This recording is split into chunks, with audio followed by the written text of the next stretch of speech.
దడ్డనక డడ్డనక dam దడ్డనక dam ఇన్నోళ్ళెవలో ఈయనోళ్ళెవలో Telangana రాష్ట్రంలో మళ్ళొక్క ఎన్నికల డప్పు మోగిందా ఓ మున్సిపాలిటీ ఎన్నికలకు నోటిఫికేషన్ వచ్చింది. ఇక ఇప్పటి నుంచి కొత్త కొత్త మర్యాదలు షురువు అవుతాయి. ఇన్ని రోజులు మాట్లాడని మనిషి కూడా మామ, కాక, అత్త, అక్క అని వరుసలు కలిపి పిలుస్తారు.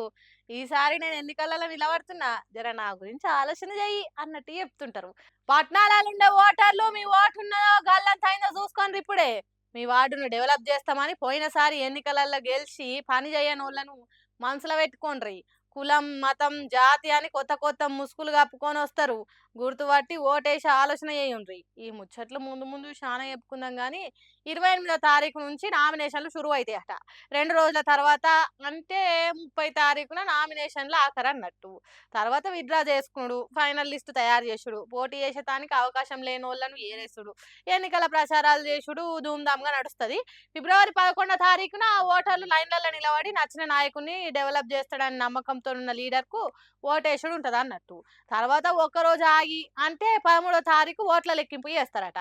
అదే రోజు ఎవరు గెలిచిండ్రు అనేది చెప్పుడు ఉంటుందట. కాబట్టి నిజంగా మీ బస్తీలను బాగు చేసుకోవాలని అనుకునే లీడర్లు మీ ఆలోచనలు పబ్లిక్తో పంచుకోండి.